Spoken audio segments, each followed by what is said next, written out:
¿Qué tal? Buenas tardes a todas, a todos. Muchas gracias por su presencia, a quienes nos ven desde el canal de YouTube de la Escuela Judicial Electoral del Tribunal Electoral del Poder Judicial de la Federación. Gracias a las y los participantes de este seminario, hoy que nos toca la tercera sesión y que vamos a abordar este mismo tema del espacio y del tiempo, pero ahora desde el punto de vista de la filosofía y de la filosofía del derecho. Vamos a tener una mesa redonda entre dos buenas amiga, una gran amiga y un gran amigo personal, expertos en filosofía, personas que tienen una trayectoria muy interesante y que bueno, voy a presentar para ya no robarles más el tiempo a ella y a él, y que tendremos, como decía, una sesión muy interesante. Voy a leer una nota curricular de cada uno de ellos, empezando por la maestra María Eugenia Herrera Azoños, a quien saludo y le mando un abrazo a la distancia. Ella es licenciada y maestra de filosofía por la Universidad Autónoma de Querétaro, fue editora de Filofagia, Revista Nacional de Estudiantes de Filosofía, dirigió el Colegio Universitario de Humanidades y el Departamento de Investigación del Conservatorio de Música José Guadalupe Velázquez. Actualmente se desempeña como consultora en materia de filosofía de la educación y políticas educativas, y es docente de la Facultad de Filosofía de la Universidad Autónoma de Querétaro en el programa de licenciatura en Humanidades y Producción de Imágenes. Los principales campos de su interés especulativo son la deconstrucción, la retórica y la hermenéutica. Es miembro honorario de las asociaciones artístico-culturales Círculo Hermenéutico de Querétaro y Libro de Arena AC.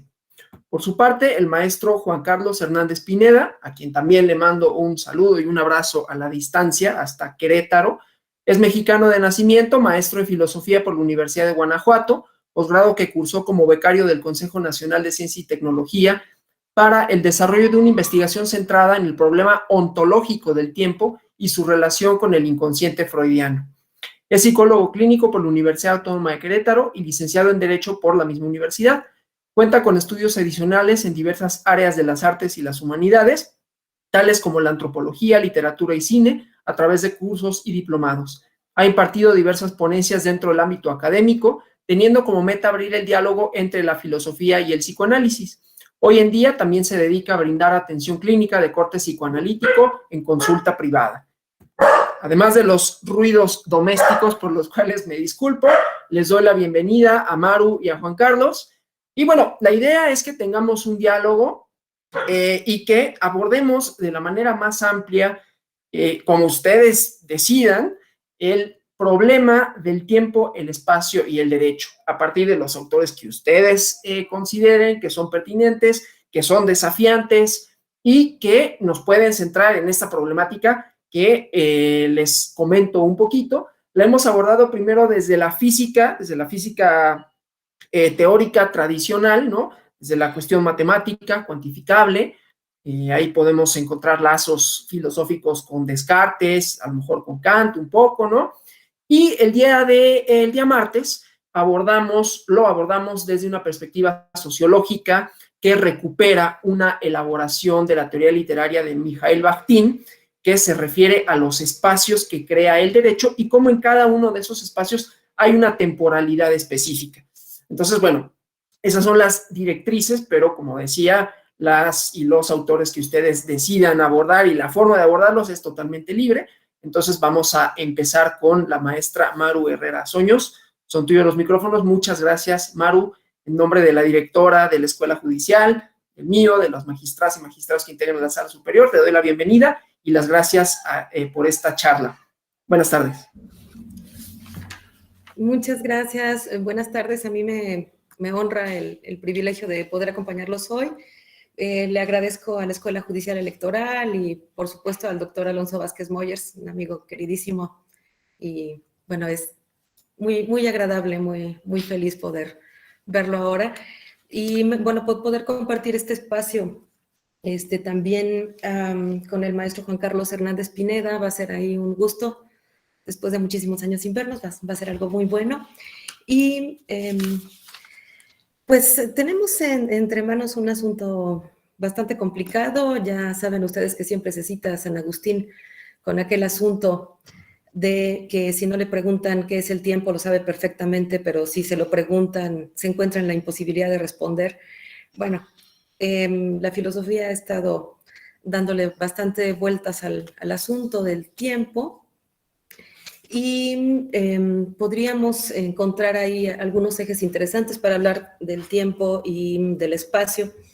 Sobre todo, creo yo, para señalar la diferencia entre un momento en que se les piensa como condición de posibilidad de la experiencia y se conciben de manera abstracta e independiente cada uno de estos, y un segundo momento en el que diferentes tendencias importantes, diferentes rupturas que marcan el pensamiento contemporáneo van a determinar una diferencia en esto. Una de estos ejes que marcarían una diferencia en la manera de pensar el tiempo serían los consecuentes del giro lingüístico, por una parte. Por otra parte, tendríamos también el propio trabajo de la física a propósito de las teorías vinculadas con la relatividad. Y otro elemento más serían los diferentes desarrollos de la fenomenología en el siglo XX. Entonces, a partir de estos elementos que nos complejizan el asunto, el espacio y el tiempo empiezan les propongo pensarlos más bien como independientes a partir de, interdependientes a partir de estos ejes. Y creo que es en ese sentido que se estuvo trabajando ya en otras sesiones con el tema de los cronotopos a propósito de Bakhtin. Yo conozco muy poco a Bakhtin, o sea, lo he conocido sobre todo por la tesis de Alonso y algunos reenvíos a partir de eso, pero creo que es muy esclarecedor y que parte de la concepción de complejidad para poder abordar el espacio y el tiempo y preguntarnos por ellos en el derecho va a implicar necesariamente el caer en la cuenta de nuestro ser lingüístico y de la manera en que se construyen en horizontes de interpretación nuestras experiencias del espacio y del tiempo. Entonces, a propósito de esto, bueno, algunos ejes que podían, o que desde mi punto de vista son sugerentes, sería, por ejemplo, el de Heidegger en El ser y el tiempo, en donde pensamos la espacialidad a partir de un mundo que ya no es simplemente un contenedor, una correlación de posiciones, sino que se convierte más bien en un mundo propio de nosotros, dice Heidegger. El mundo es el mundo del ser ahí, es decir, está en relación con lo que el hombre es. Y en ese sentido se piensa en los ejes de lo que llamaríamos el habitar. O sea, las personas le damos sentido a nuestro entorno, a nuestros espacios, a partir de significados que tienen que ver con nuestros discursos, con saberes y también con las prácticas concretas que nosotros realizamos ahí. Entonces hay una urdimbre de interlocución que le da sentido a esto. Y el otro polo para Heidegger, para pensar el espacio, ya que hemos dicho que el mundo es el mundo del hombre, el mundo del ser ahí, sería el de la inhospitalidad del mundo, ¿no? O sea, cuando el hombre se enfrenta a su propia existencia, dado que el propio mundo no es, digámoslo así, confortable para él, no le resulta propio, sino que más bien se siente desencajado, desgajado de este mundo, ¿no? Entonces esto nos va a llevar ahí a otros planteamientos con Heidegger, pero bueno, un poco el planteamiento que me gustaría recuperar con Heidegger es este, ¿no? O sea, pensar nuestro mundo como un mundo que está construido a partir de un magma de significaciones y que nosotros comprendemos, ya sea desde esta relación de el habitar o desde esta experiencia límite existencial de lo inhóspito. Entonces, bueno, a lo mejor es demasiado rodeo, pero tenemos eso por una parte con el espacio a propósito de Heidegger, y a propósito del tiempo, el planteamiento de la continuidad que implicaría la experiencia. Heidegger habla no de presente, pasado y futuro, sino de lo que llama el advenir siendo sido, que lo que trata de hacer es enfatizar que en un momento de nuestra experiencia nosotros estamos experimentando también el pasado como recuerdo, o sea, no es algo que simplemente no exista, sino que se hace presente, y también el futuro como memoria. Entonces, en ese sentido, un momento determinado del tiempo de la experiencia, entraña esta pertenencia al pasado y al futuro. Y bueno, a propósito de esta interacción o interdependencia entre el espacio y el tiempo, y recordando a Bakhtin la manera en que se puede construir espacialmente el tiempo, quisiera, si no es demasiado abusar de su paciencia y de su gentileza, leerles un cuentito de Borges, que es de 2 párrafos, que curiosamente se llama El rigor en la ciencia. Dice Borges, en aquel imperio, el arte de la cartografía logró tal perfección en el mapa de una sola provincia, en el mapa que una sola provincia ocupaba toda una ciudad y el mapa del imperio toda una provincia. Con el tiempo estos mapas desmesurados no satisfacieron y los colegios de cartógrafos levantaron un mapa del imperio que tenía el tamaño del imperio y coincidía puntualmente con él. Menos adictas al estudio de la cartografía, las generaciones siguientes entendieron que ese dilatado mapa era inútil y no sin impiedad lo entregaron a las inclemencias del sol y de los inviernos. En los desiertos del oeste perduran despedazadas ruinas del mapa, habitadas por animales y por mendigos. En todo el país no hay otra reliquia que las disciplinas geográficas. Y ahí termina este cuento de Borges. Entonces, con este cuento yo quisiera llamar la atención a propósito de que todo esfuerzo cartográfico, o sea, toda construcción de un mapa, no solamente va a implicar la necesidad de generar delimitaciones o fronteras, sino que también se basa en una operación analógica, a partir de la cual nosotros recortamos de nuestra realidad, de nuestra experiencia, de nuestra memoria también, en ese sentido del tiempo presente en el espacio, de las huellas que se quieren destacar, y también de lo que se proyecta como futuro, hacemos una selección. Y en medio de esa selección, lo que hace posible la selección o esta generación de la analogía que nos permite construir los espacios, no es una mera negociación, un contrato, un acuerdo, sino que más bien es una especie de confrontación. En ese sentido dice Nietzsche que el lenguaje es un topos guerrero y está sujeta a intereses, a relaciones de poder. Foucault dirá que la materialidad y el deseo tienen también un papel importante en esas construcciones.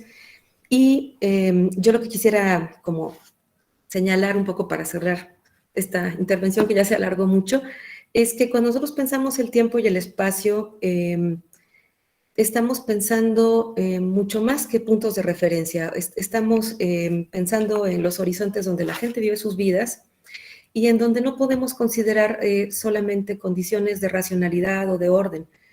La vida humana implica una continua lucha por establecer ciertos tipos de orden y por enfrentar también el desorden, la entropía. El propio tiempo que nosotros vemos pasar en los procesos naturales da cuenta precisamente de cómo esta correlación entre el orden y la entropía nos mantiene todo el tiempo en jaque. Entonces, la racionalidad va a ser muy importante, por supuesto que es un eje que funda lo que construimos, pero también tenemos que reconocer en la complejidad que ello implica el papel de la imaginación. En ese sentido, haría ahí un apunte nada más a propósito de Cornelius Castoriadis, que a propósito del propio germen de la democracia en Atenas, nos habla de que lo que va a diferenciar a los griegos y hacer posible el surgimiento de la democracia va a ser la virtud instituidora, que tiene este carácter de poiesis, de creación, por el cual se generan estas condiciones simbólicas para dar sentido a la vida humana. Entonces, todo esto, pues bueno, va a incidir el derecho. Y bueno, yo me quedaría por el momento hasta ahí. ¿Está bien? Sí, perfecto, perfecto. No sé Muchas, si muchas está muy gracias largo. por esta primera ronda, por esta introducción muy interesante, porque, y además justamente hablando de cartografía, los mapas tienen intenciones políticas. Aquí estoy pensando en Koselleck, entre otros. Hay un libro que se llama En el espacio leemos el tiempo, de otro autor, ahorita se me olvida el nombre porque es un nombre alemán con un apellido que igualmente extraño, Schegel, o no sé cómo se pronuncie, pero habla justamente de cómo, no únicamente de estos términos políticos estrictos, de que hay una intencionalidad política en poner de un determinado tamaño a los Estados Unidos con referencia a otros países o nombrar norte y sur como categorías un tanto cuanto arbitrarias, sino que el derecho está presente en el trazado de fronteras geográficas y que esas fronteras geográficas que son jurídicas porque tienen un reconocimiento jurídico son espacios de disputa también. Digamos, pensemos en la frontera mexicana con Estados Unidos, que no es siempre la misma, digamos, ¿no? O sea, se ha transformado históricamente. Y en ese trazado, en ese reconocimiento jurídico formal, hay historia y hay una historia en disputa y hay experiencias en disputa que son distintas de los que vivimos en este lado del país, de los que viven en ese lugar del país. Entonces creo que toda esa parte articula bien esta idea del espacio y el tiempo como experiencia, como fenómeno en términos heideggerianos, pero también como fenómeno propiamente jurídico, político, que manifiesta tensiones, que manifiesta narrativas y que manifiesta experiencias históricas, digamos, ¿no? Bueno, nada más esa parte, porque me parece que lo que hablabas, Maru, sugiere una parte de esto a lo que me refiero. Y bueno, ahora le doy la bienvenida y las gracias también a mi gran amigo Juan Carlos Hernández Pineda. Pues adelante, igual, ¿no? Con las mismas directrices, las mismas ideas a partir de las cuales hemos trazado esta conversación. Juan Carlos, bienvenido, muchas gracias, buenas tardes.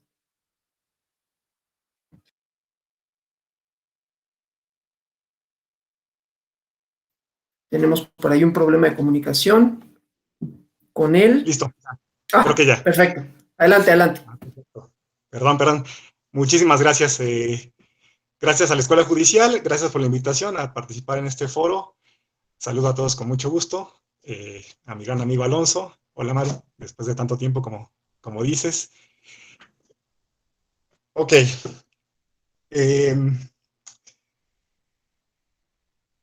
Cada vez que se me invita a hablar sobre el tema del tiempo, siento cierta incomodidad, demasiada responsabilidad, como es un tema tan amplio, tan complejo.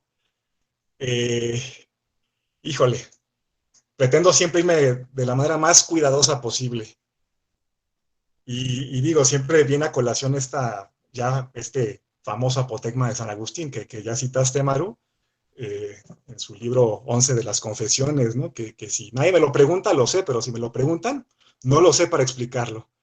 Y creo que esa es una posición compartida por todos, porque se trata de un tema, o sea, es un concepto complejo, muy abstracto, pero que finalmente remite a una experiencia que a todos nos interpela.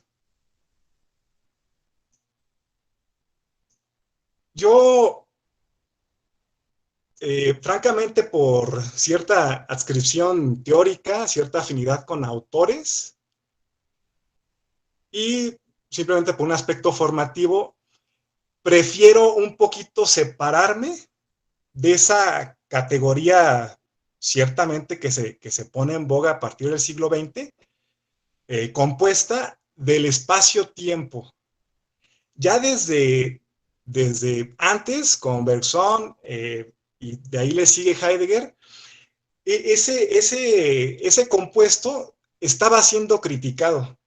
Y sobre todo, a través después de la analítica existencial de Heidegger, precisamente con esta actitud metafísica, que digo, no es que caiga en calificaciones o juicios morales, sino que simplemente para explicar cómo se desenvuelve el Dasein, digamos, el sujeto, por ponerlo de alguna forma, en el mundo, se orienta siempre hacia lo ente, ¿no?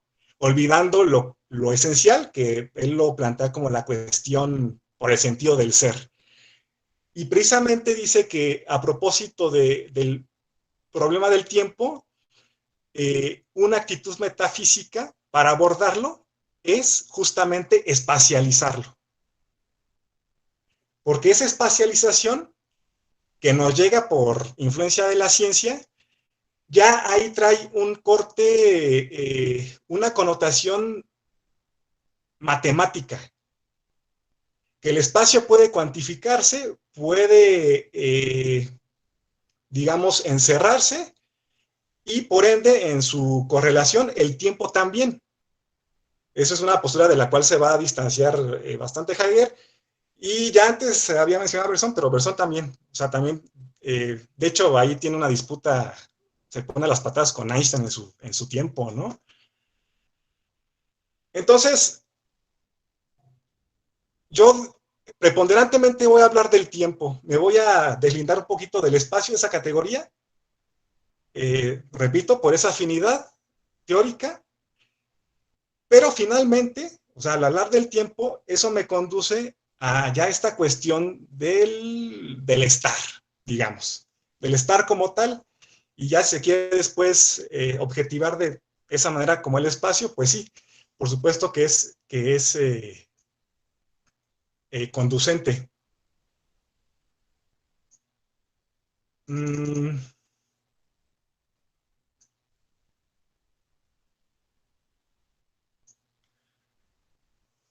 voy a arrojar una hipótesis que se me ocurrió cuando Alonso me invitó a este espacio y se la compartí someramente vía WhatsApp. Y para ello, o sea, como el tema es tan amplio, tenemos que apuntalarnos en un sitio, quizás con algunos autores. Y yo justamente para vincularlo con el derecho, voy a remitirme a esta clásica discusión que dicen muchos que es la que sostiene finalmente todo el diálogo de la filosofía hasta la fecha entre Parménides y Heráclito.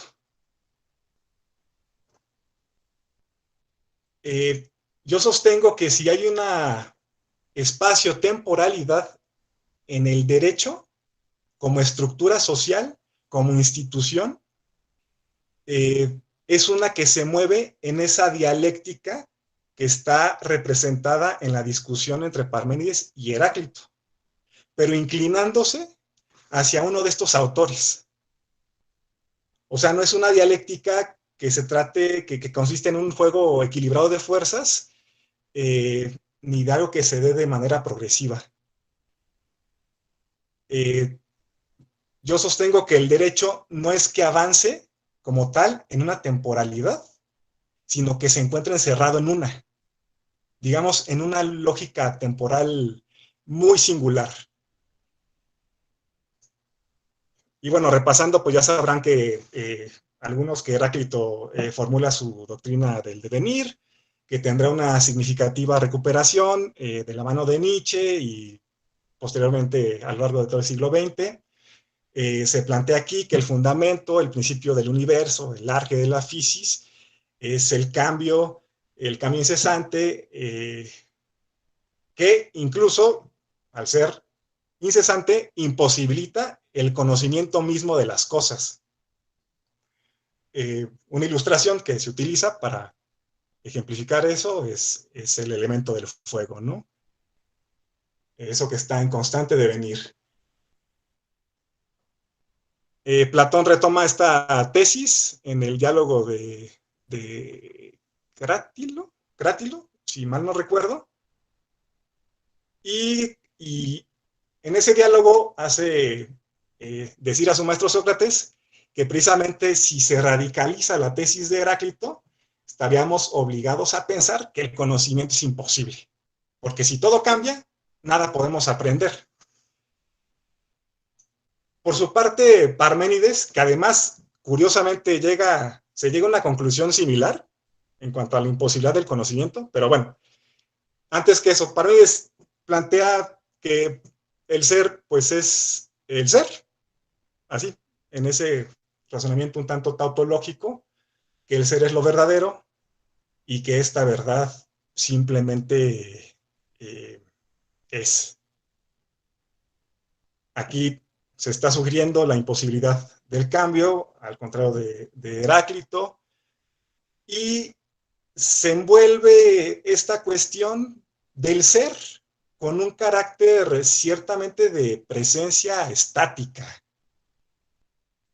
Está postulando que el fundamento de todo se sale de la temporalidad misma, del espacio también, por lo tanto, y se define en términos de pura presencia. Esto también suena un poco heideggeriano,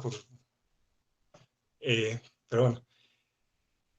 Que es, que no fue, que no será, sino que simplemente es. Entonces, pues aquí se hallan en el estado embrionario algunas nociones que siglos después van a recibir su desarrollo y determinarán un destino del pensamiento que a partir más o menos del siglo XX, filósofos como Nietzsche, como Heidegger, van a criticar, incluso a querer destruir, ¿no? Digamos, en un sentido conceptual. Ahí está, por ejemplo, pues Heidegger, que parte su carrera con una destrucción fenomenológica, ¿no? Como él le llama. Y estas nociones van a ser tales como las de verdad, como la relación con algo inmutable, como algo que se encuentra oculto, algo que es susceptible a descubrirse. Nociones como esencia, como sustancia, y en última instancia, que en su conjunto van a derivar en un destino en el pensamiento, que se puede englobar como en una relación de causalidad, pensar la realidad en términos causales y bajo el esquema epistémico de sujeto-objeto, sujeto que conoce y objeto que es conocido o es cognoscible.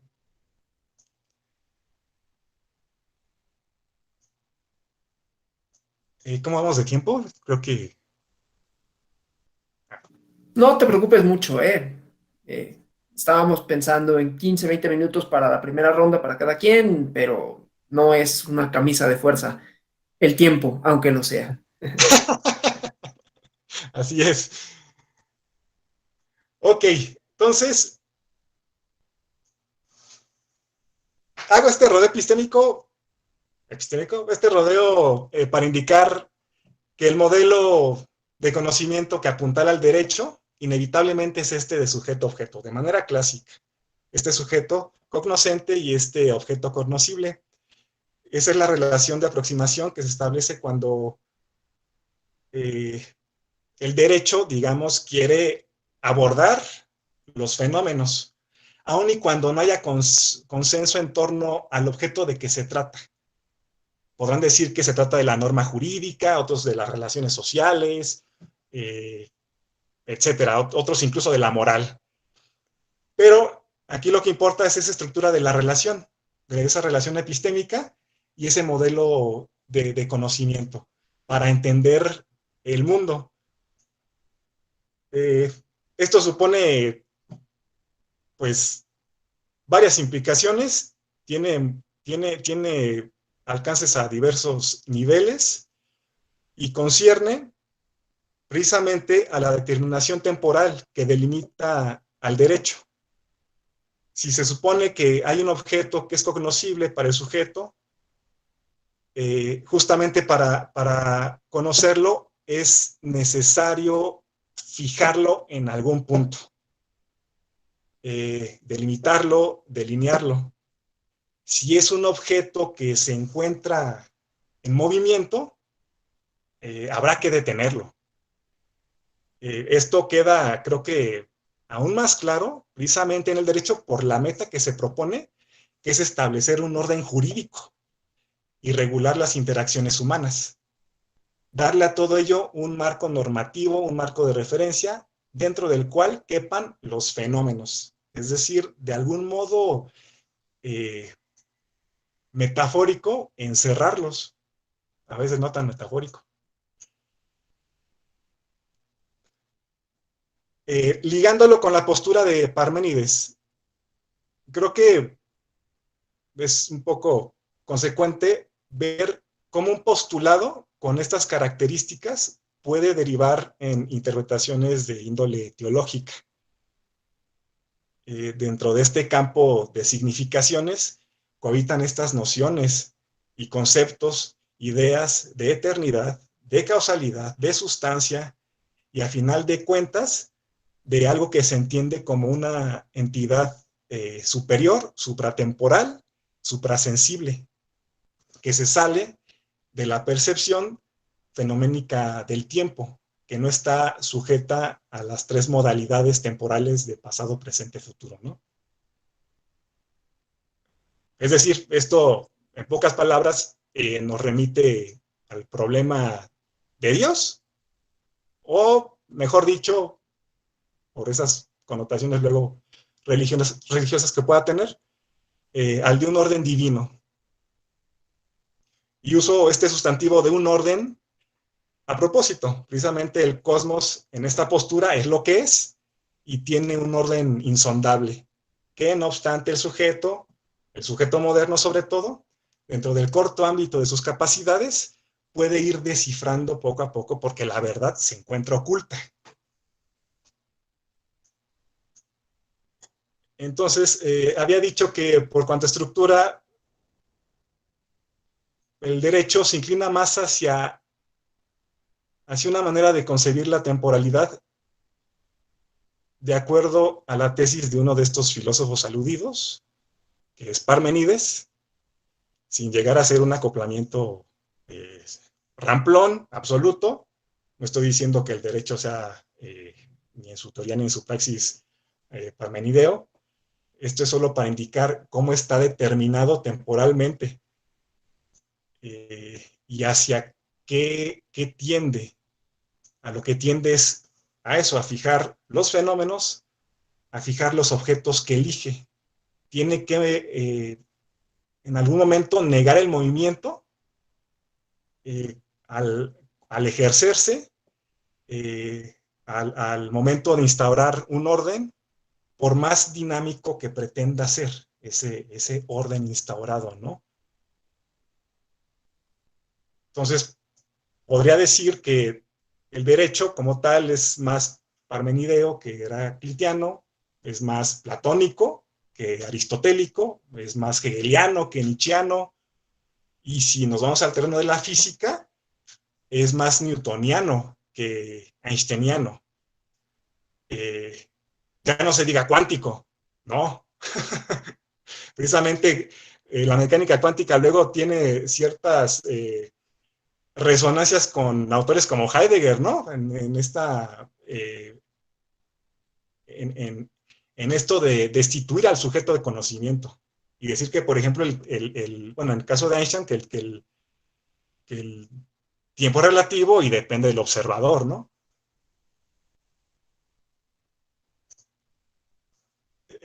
Creo que esto nos indica también el mismo campo semántico del derecho, o sea, tiene ese peso de fijación, de estasis. O sea, el derecho tiene que decir, tiene que establecer, tiene que tipificar, tiene que inscribir, tiene que sentenciar. O sea, todos estos verbos tienen ese sentido de peso, de algo que se impone, una detención respecto a lo que acontece en el mundo. Si adoptamos una postura heraclitiana, un mundo en devenir.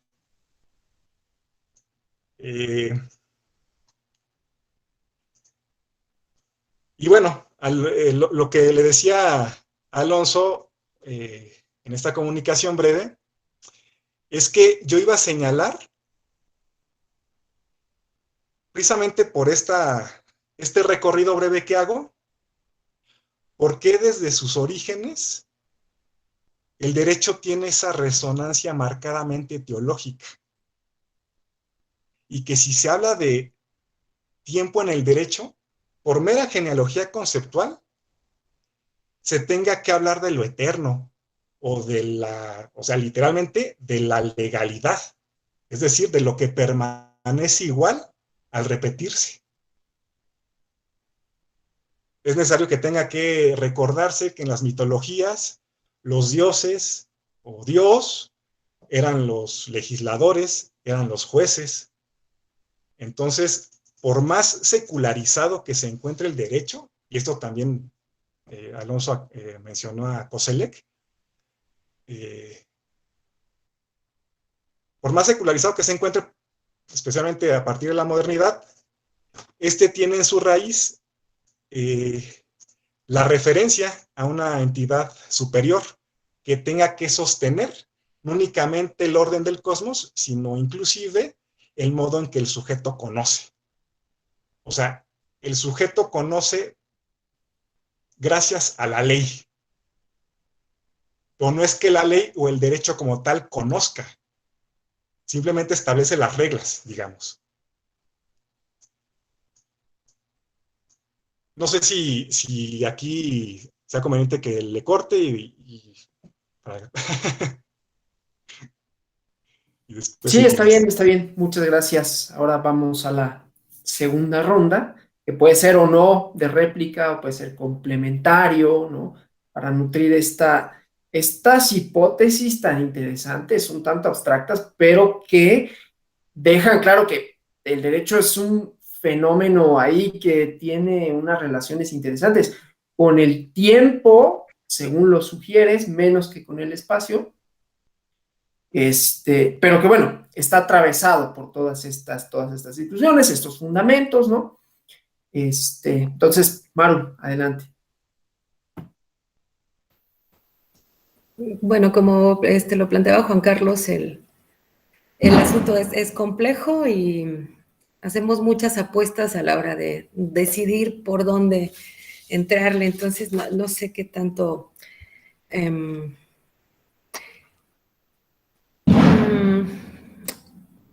tratando de seguir ahí un poco la pista de lo que planteaba Juan Carlos, que el derecho sea fundamentalmente parmenídeo, no estaría yo tan de acuerdo, porque yo coincidiría, aunque suene esto muy aventurado, con Foucault, en que más bien el derecho deriva de una reglamentación de la disputa. Entonces, esto no disuelve los poderes que se confrontan, y aunque esta disputa es una disputa que acontece fundamentalmente en el lenguaje, esto va a determinar que aun cuando nosotros estemos hablando de leyes eternas y nuestras posiciones sean naturalistas, tenemos el hecho del poder ahí, y no nada más de los poderes fácticos, sino fundamentalmente de lo que yo creo que le daría cuerpo al derecho, que es su carácter de argumentación. Y en la medida en que esta argumentación sea un fenómeno retórico, nosotros estamos presuponiendo ya siempre, aunque sostengamos incluso una fuente divina de la normatividad, estamos presuponiendo dos condiciones que tenían que ver con la eficacia del discurso en retórica, y que me parece que también determina la eficacia del discurso jurídico. Ay, bueno, eso ya fue muy aventurado, ¿no? Eso retiren.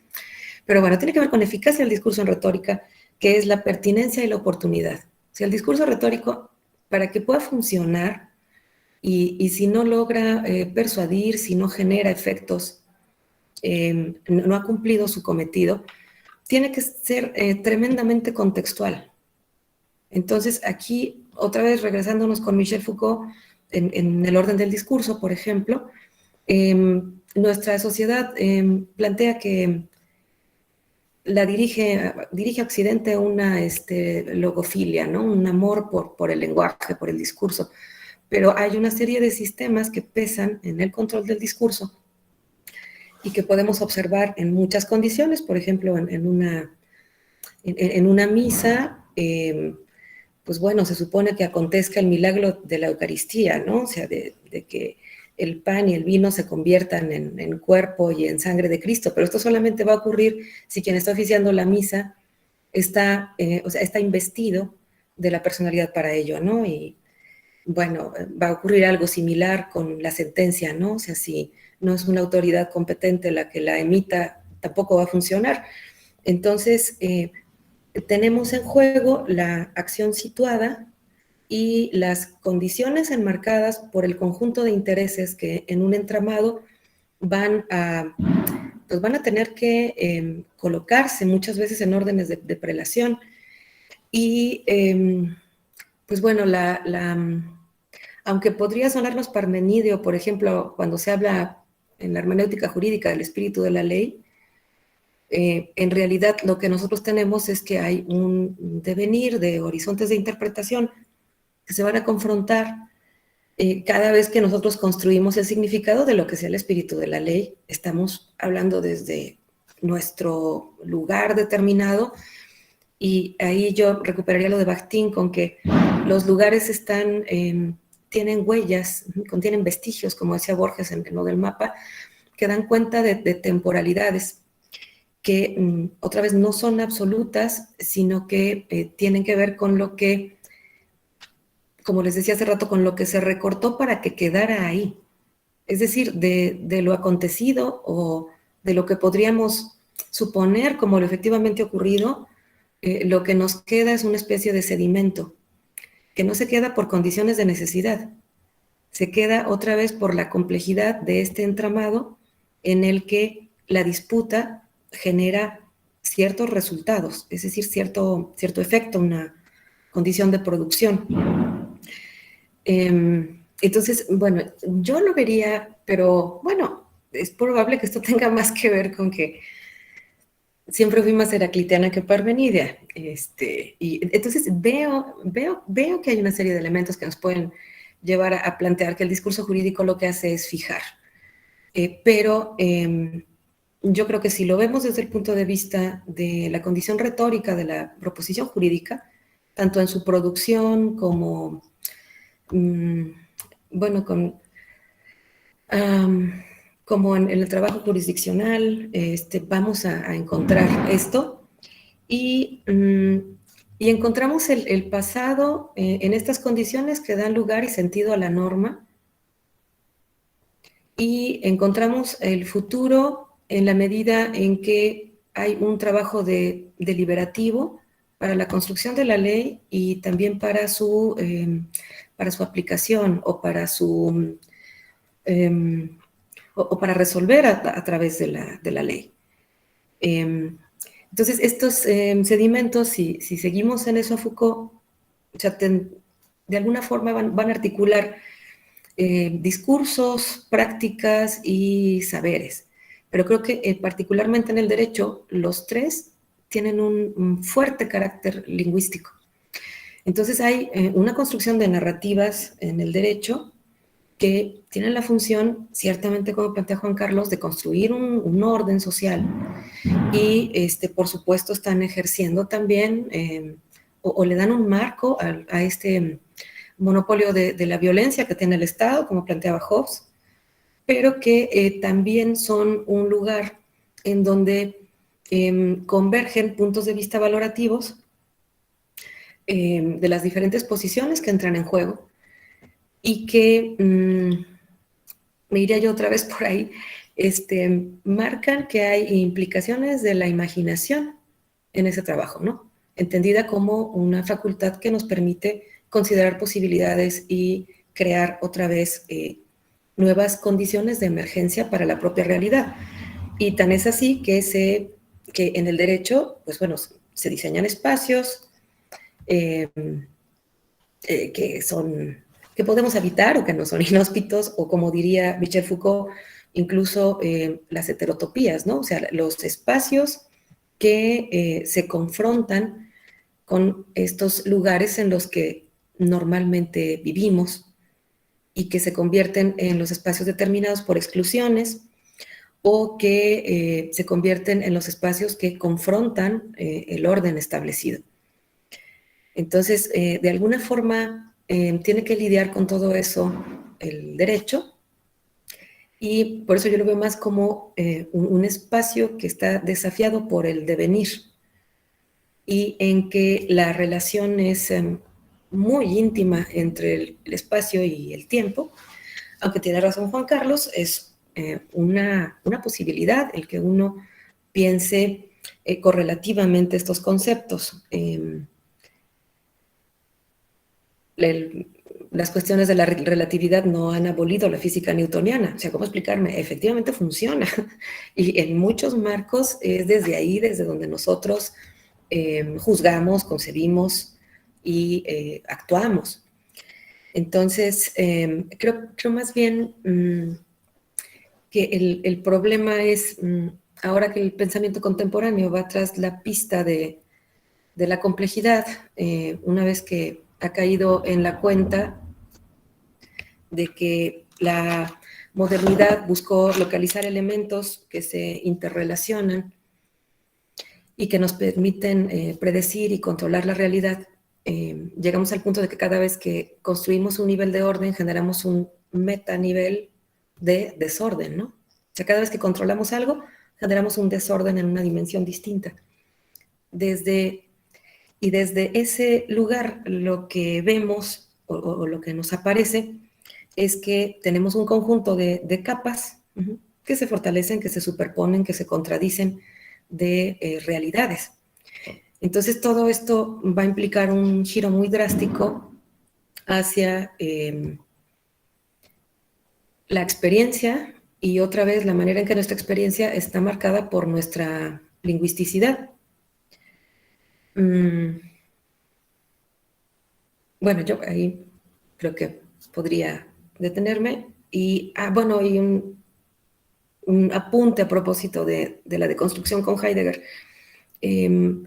Si bien deconstrucción se puede entender como destrucción y es una de las vías que se han explorado, para Heidegger es importante el señalamiento que hace a propósito de que la deconstrucción no quiere sepultar al pasado en la nada, sino que quiere ver a través de la peculiar historia, por ejemplo, en este caso que tenemos de ciertos contextos.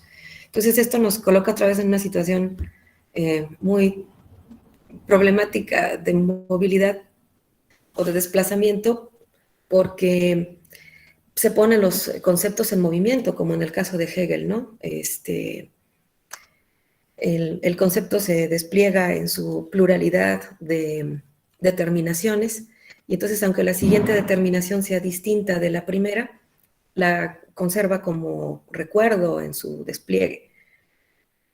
Entonces, en medio de todo esto, pues bueno, tenemos objetos de estudio que se transforman, tenemos sujetos que conocen, que también están sujetos a transformaciones, y cuando hablamos de sujetos y objetos, va a plantear Heidegger, tenemos el problema de que el sujeto está en una esfera de interioridad y el sujeto en una esfera de exterioridad. Y entonces se vuelve imposible o muy problemático relacionarlos, porque ¿cómo le hacemos para saltar de esta esfera en la que estamos encerrados, que es la interioridad, y caer en la de la exterioridad?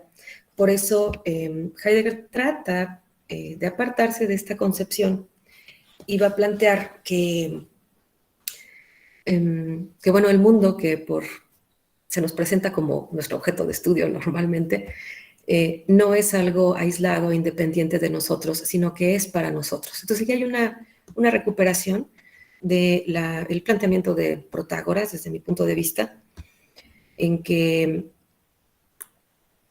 bueno, las cosas son en relación para el hombre y las que no son en relación para el hombre, ¿no? O sea, el hombre es la medida, pero más que un subjetivismo de que las cosas sean como a mí me aparecen, el problema más bien, y vuelve a ser un problema de retórica, es cómo construimos el espacio común, en donde no se trata de que las cosas o el sentido sea para mí, sino para nosotros. Y creo que ahí es donde se actualiza el problema de la democracia.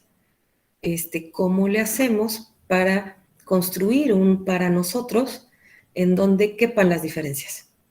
En donde no haya un silenciar las otras voces, o en donde no sea un resultado del discurso más fuerte, ¿no? Entonces es así como que el problema impeterado, ¿no? O sea, cómo hacerle para que ahí donde está el poder no se trate de la imposición sobre los que no lo tienen. problema de la participación, va a ser un problema de lenguaje y un problema que buscaría de construir un sentido de autonomía, ¿no? O sea, una sociedad que se autoinstituya y no que sea el resultado en su vitalidad de las condiciones que se le impusieron. Pero bueno, ya me fui muy lejos. No, muy interesante. Creo que no sé si complemente, pero en este ejercicio dialéctico es muy interesante con relación a lo que había comentado antes Juan Carlos. Así que pues ahora le cedo a él la palabra. Gracias.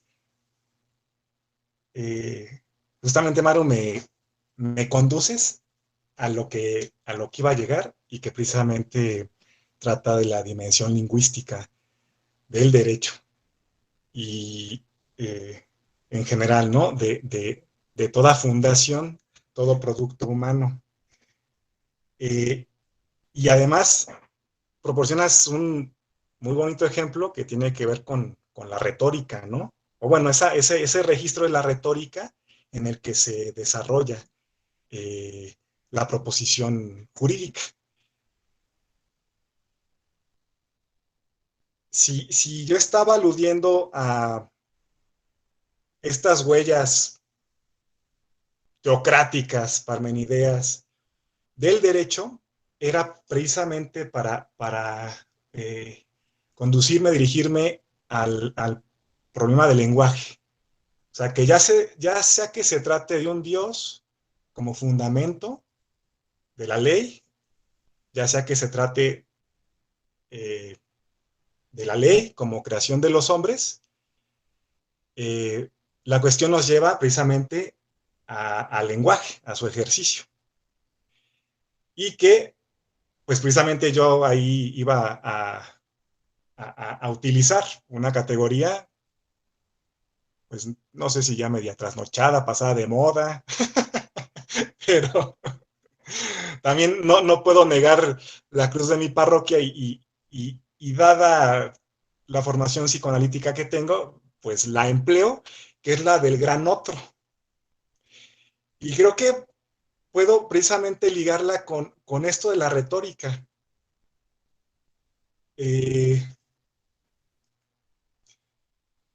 lo que guardan en común estos términos que barajé de la ley, Dios, la naturaleza, si nos ponemos muy modernos, es esa referencia a un tercer elemento que los posmodernos o que Lacan, por ejemplo, van a denominar el gran otro, ¿no? Y que finalmente se trata del lenguaje o de esa dimensión de lo simbólico. Y el derecho se sostiene, y es así, creo que es digamos, la ciencia, la praxis que más, de forma más diáfana nos muestra eso, se sostiene en esa referencia a ese tercer elemento. Un ejemplo concreto, en una controversia, en un juicio entre particulares, de la materia que sea, penal, civil, lo que sea, el asunto no se resuelve en la interacción uno a uno, en tu palabra contra la mía, sino que es precisamente en esa remisión a un tercer elemento, que en este caso sería la ley, a efecto de dirimir los conflictos. Y ya ni siquiera puede tratarse de la ley positiva, pueden ser las buenas costumbres, puede ser la moral, puede ser Dios.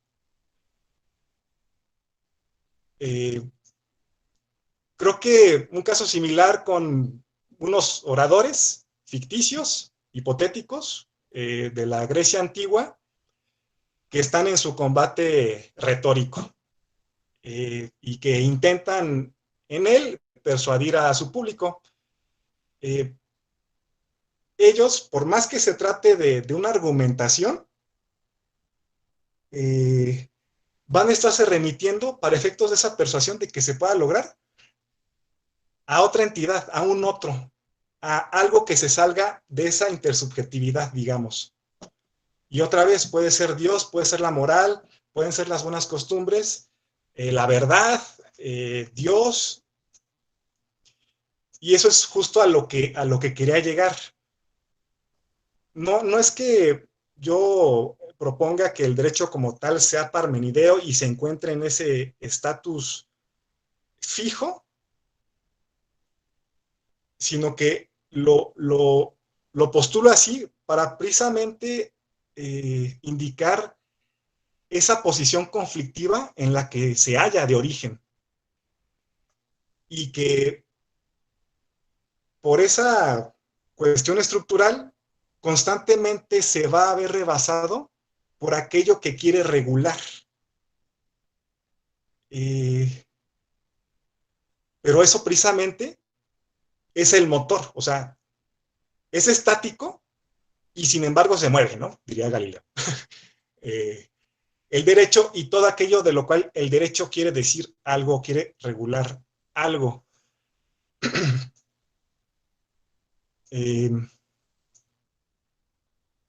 ¿Vamos bien de tiempo? Sí. Adelante, sí, claro. Gracias. Entonces, me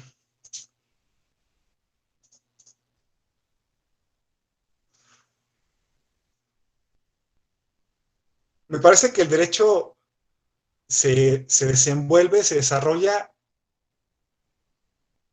nace por el simple ejercicio de la palabra, por la simple emanación de la palabra. Ya cuando se habla, ahí ya se está instaurando un orden, una sintaxis, si nos ponemos muy formales.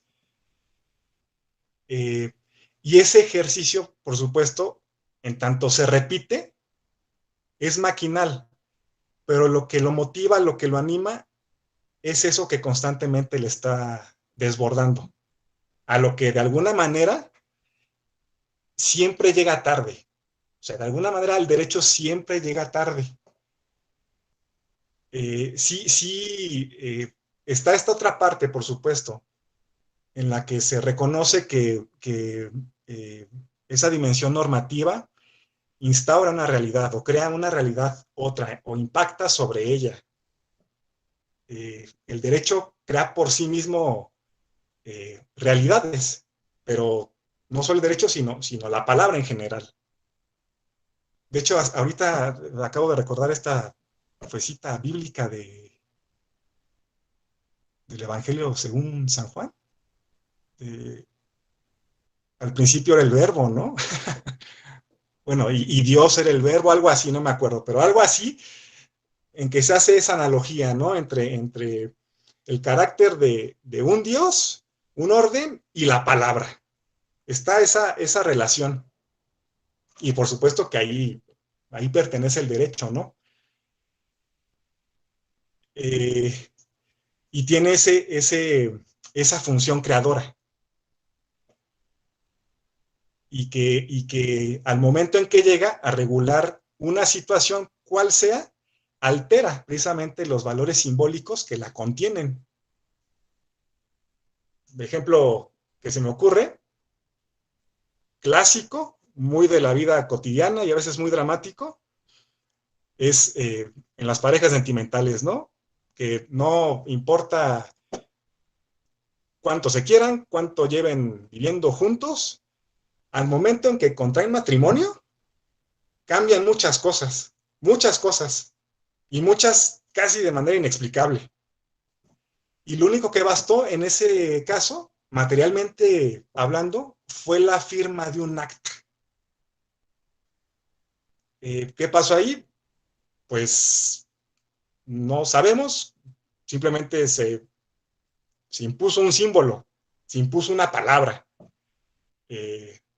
Llegó la ley, llegó Dios y eso trastocó hasta la profundidad de los afectos.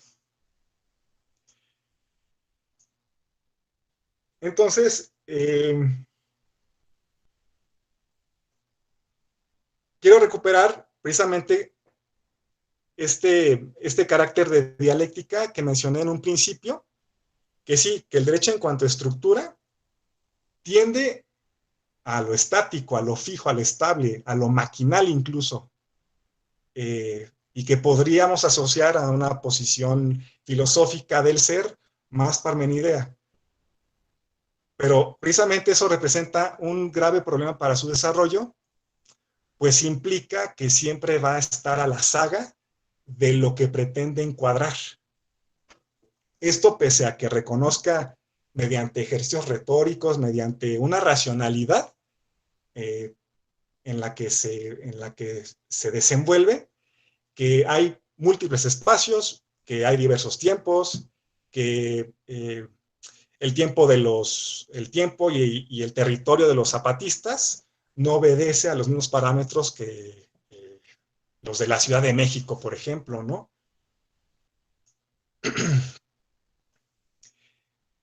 Y a lo que yo ya quería, ya para cerrar esta intervención y regresar la palabra, a lo que quería ya finalmente llegar es que si se puede pensar que el derecho está a la saga de eso en devenir que lo anima, de esa realidad que le rebasa, implica también, nos puede invitar a pensar, con todo el temor que eso implique, digamos, que el motor del derecho, en su esencia, es su propia transgresión. Que el derecho no es, sino por su transgresión. Y así nos vemos conducidos pues, a estas tesis ya muy famosas de buenos autores como el buen Walter Benjamin o el mismo Freud, ¿no? Que dicen que en el origen de toda ley, otra vez entendida como en un sentido muy, muy amplio, se halla su propia transgresión. La violencia, el carácter destructivo, la pulsión de muerte, el asesinato del padre, ¿no? Para Freud, de la horda primordial, es lo que constituye el fundamento de la norma. Si hay un mandamiento bíblico que dicta el no matarás, es porque ya alguien lo pensó, lo desobedeció, ejecutó el acto y, más importante aún, deseó ejecutarlo. Y seguramente seguirá deseando, justamente para impedir que eso vuelva a ocurrir en lo material, aun y cuando se siga deseando, o más aún para volver legítimo un asesinato, como los casos de la pena de muerte o incluso en las guerras. Entonces habrá que remitirse a ese tercer elemento que está en la palabra, que es el gran otro, que es Dios, que es la ley, de lo cual es vicario, es un digno representante el derecho.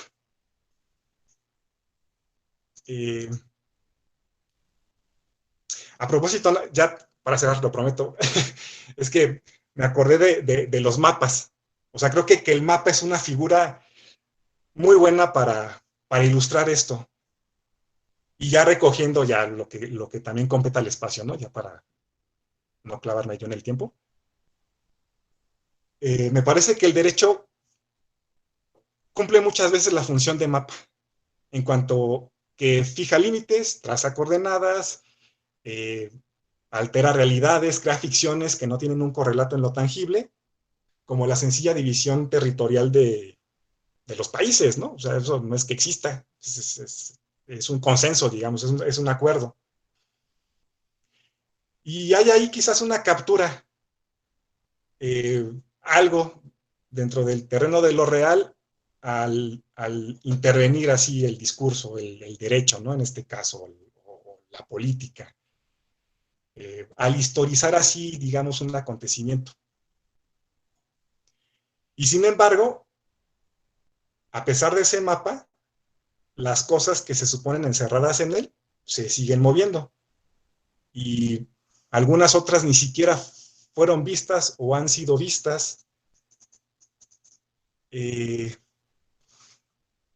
entonces llega como esta condición del mapa que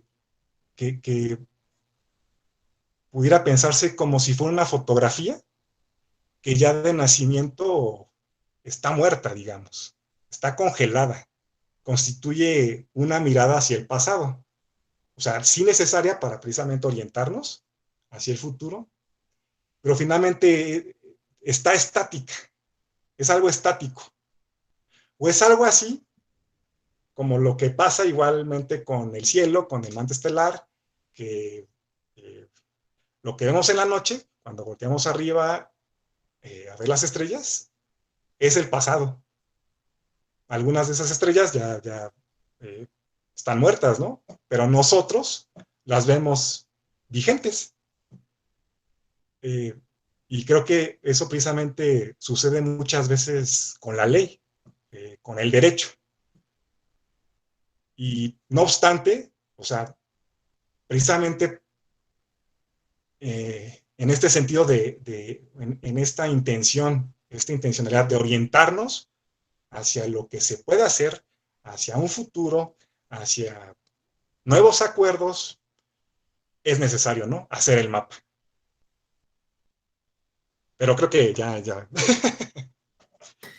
Qué interesante la analogía que haces, porque justamente en la primera clase hablamos de la velocidad de la luz, nos lo explicaron en términos físicos, y justamente hay fenómenos que, debido a la distancia espacial en la que se encuentran, pareciera que siguen ahí sin que, en realidad, hablando en términos muy complicados, porque si la realidad es lo que percibimos y lo que vemos, pues ahí están, y a lo mejor podría suceder que orientáramos incluso nuestro comportamiento como si existieran, aunque físicamente dejaron de existir, pero por esta distancia, digamos, que nos separa. Y eso sucede mucho en el derecho, ¿no? O sea, hay discursos jurídicos que están así, que permanecen, instituciones jurídicas, formas jurídicas que permanecen ahí, que orientan nuestra vida, pero que en realidad están muy...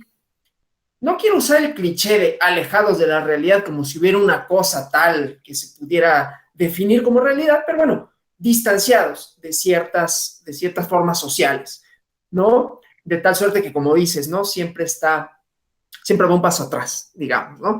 Más allá de las pretensiones jurídicas de abarcar todo lo real y todos los fenómenos sociales, ¿no? Bueno, si están de acuerdo, pues les cedo la palabra por una última vez, por un espacio de 5 a 10 minutos para que formulen una serie de conclusiones, de planteamientos. Entonces, Maru, adelante.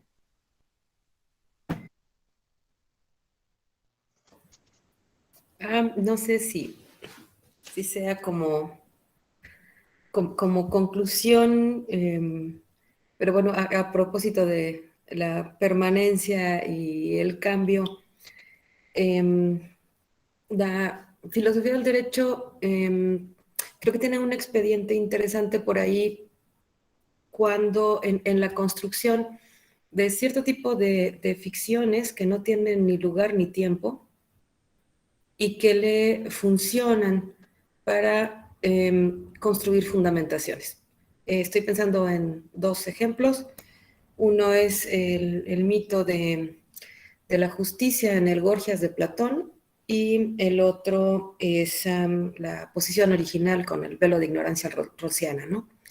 O sea, en ambos casos se construye una especie de narrativa que lo que hace es colocarnos en las condiciones de concebir una experiencia con características de necesidad. En el primer ejemplo, con Platón, hay un problema con el juicio a la hora de la muerte, porque antes de que reinara Cronos, nos está contando Sócrates, la gente moría y entonces había muchos que estaban en las Islas Afortunadas y no merecían estar ahí, y muchos que estaban en el Tártaro y tampoco merecían estar ahí. Y el asunto era muy simple, ¿no? Ellos sabían qué día iban a morir, podían presentarse con abogados, podían llevar testigos, se presentaban con su cuerpo, con su imagen, con su nombre, con su prestigio. Y entonces todo esto, que además era juzgado por jueces humanos, pues bueno, implicaba que las decisiones que se tomaban no correspondían con la bondad o maldad de los actos ejercidos.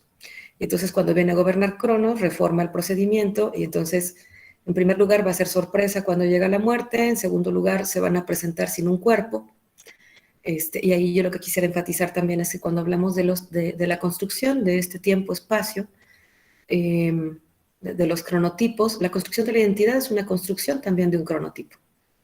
Es decir, es mi cuerpo y mi nombre lo que marca de alguna forma este lugar en el que están las huellas de mi devenir. Pero bueno, entonces estos se presentan al juicio y ya no llevan sus cuerpos, no tienen nombre, no llevan testigos, no se puede preparar una defensa, solamente aparece su alma, inmaculada o cicatrizada por las malas acciones. Y entonces los juzgan jueces que no son humanos, son divinos, ¿no? Mino, Radamanto y Eaco, ¿no? Y son tres para que si hay desacuerdo, pues bueno, puedan resolverlo fácilmente. Y el planteamiento en este mito es, para mí, desde mi punto de vista, una cosa muy abrumadora, ¿no? Es la idea de que una imparcialidad perfecta implica entes abstractos y descarnados, de manera radical y absoluta. Pero más allá de esto, sabemos que es fundamental este esfuerzo por la construcción de la imparcialidad. La cuestión es que tratamos de construir la imparcialidad, pero habitamos espacios, tiempos, cuerpos, narrativas en devenir, que es lo que construye las identidades. Entonces, bueno, y ya no me voy a alargar en el asunto con Rawls, pero bueno, se aprovecha del constructivismo kantiano, y entonces a partir de un concepto de sujeto como racional, autónomo y libre, estamos otra vez en la condición de derivar los principios de justicia de una ausencia de espacio-tiempo en general, porque, bueno, ya, dejo ahí el asunto ahí un poco sobre la mesa a propósito de que, bueno, para mí resulta como estimulante la cuestión de el espacio y tiempo en el derecho, y bueno, realmente cuando, ante la invitación yo no tenía y no tengo idea todavía de por dónde ir, pero bueno, esa era una última ocurrencia al respecto. Gracias.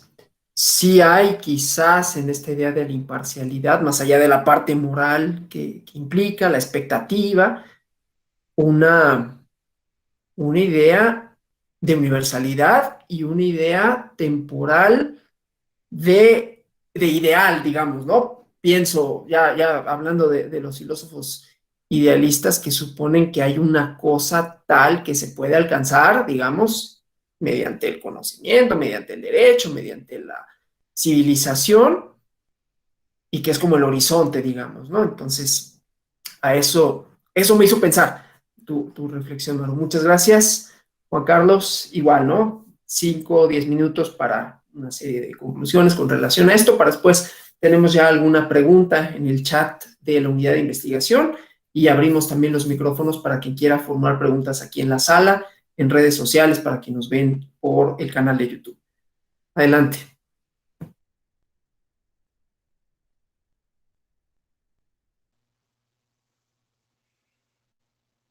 Sí, creo que precisamente eh, por esta provocación que lancé de caracterizar al derecho parmenideo, eh, se puede, se puede ver, digo, más allá de que el razonamiento sea atinado o no, eh, esa posición de conflicto en la que se encuentra de origen el derecho. Eh, no es fácil, no es fácil, pero al mismo tiempo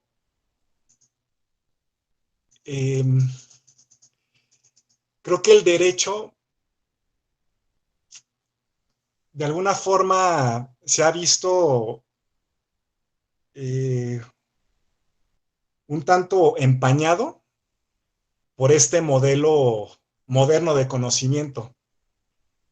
Y creo que precisamente entre todas las ciencias sociales, el derecho, o sea, justamente por esa estrecha relación que tiene con la palabra y que literalmente su meta está propuesta en la imposición de un orden,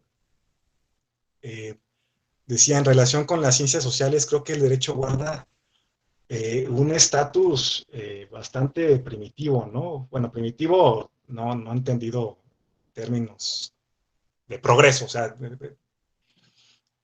en un estatus primigenio, digamos, que antecede a todo lo demás, a todas las demás ciencias. O sea, si hay una rama del conocimiento y la praxis humanas que nos puede echar luces sobre cómo funciona el tiempo de la palabra y su carácter de fundación, es el derecho. Y desde sus diferentes contextos, épocas, ya sea desde esta modernidad, desde algo más contemporáneo o incluso el derecho canónico. Está ese elemento. Y yo por eso, para subrayarlo, quise lanzar esa provocación de que, es Parmenideo, ¿no? Y es que aburrido, ¿no? No es heraclitiano, es que lo padre es lo heraclitiano, ¿no? El devenir y todo esto. Pero sí es precisamente en esa posición conflictiva de, a través de una posición fija, tratar de un poco absorber eso desbordante, eso dionisíaco, si se quiere, ¿no? Y que trae otras implicaciones, o sea, como las del deseo, ¿no? O sea, ¿qué tanto en realidad el derecho puede regular el deseo? ¿Eso dónde queda? Queda ya en otra parte. Pero es precisamente esa parte la que lo impulsa. O sea, lo impulsa aquello de lo cual no puede decir tanto. O sea, ¿qué tanto el derecho puede decir del deseo? Pues nada en realidad. O sea, quizás la filosofía, quizás la psicología, quién sabe, pero el derecho no. Y sin embargo, eso es lo que lo impulsa.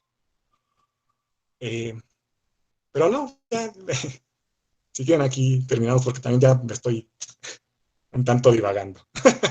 Muchas gracias, Maru. Gracias. Gracias. Bueno, la divagación es un método quizás de la filosofía, así que está bien.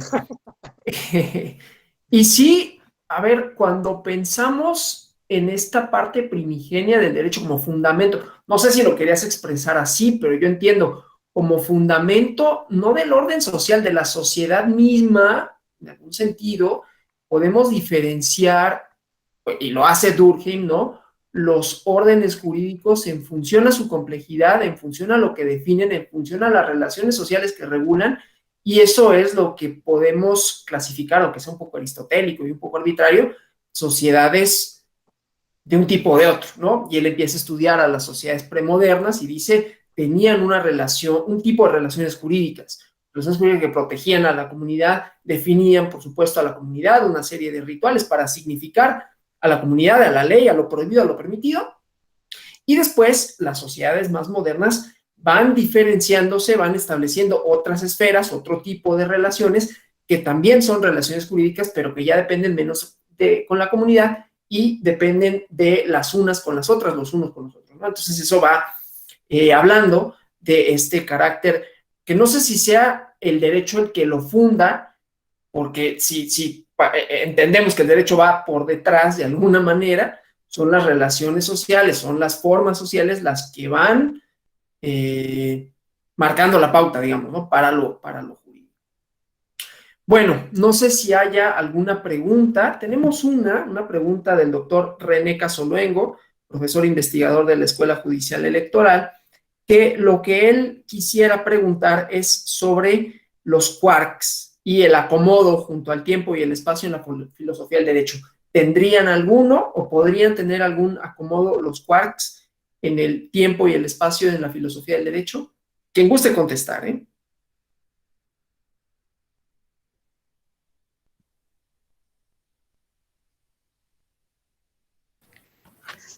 Se cortó la comunicación, no escuché bien la pregunta. Que si los quarks tendrían algún... ¿Sí me escuchan? Yo ya. Ok. Si los quarks tendrían algo que decir, algo que hacer en la filosofía del derecho, en el tiempo y el espacio en la filosofía del derecho.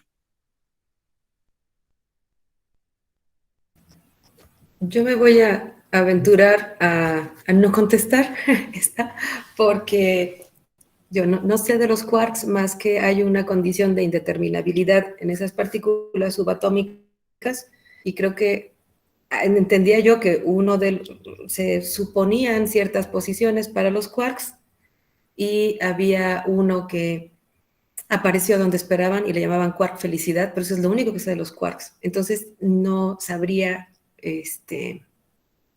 no sabría qué hacer con los quarks. Más bien mi pregunta sería, ¿de dónde se formula la pregunta? Si cabe preguntarle al doctor. Claro, Por aquello que decía Heidegger, de que las preguntas tienen dirección. sí, claro. Juan Carlos, algo. Eh, sí, quisiera que se precisaran los términos, precisamente la redacción de la pregunta. Los quarks, híjole, no. Sí pensé precisamente en esta partícula subatómica elemental. Eh, Se está preguntando por su relación en la filosofía del derecho. Sí,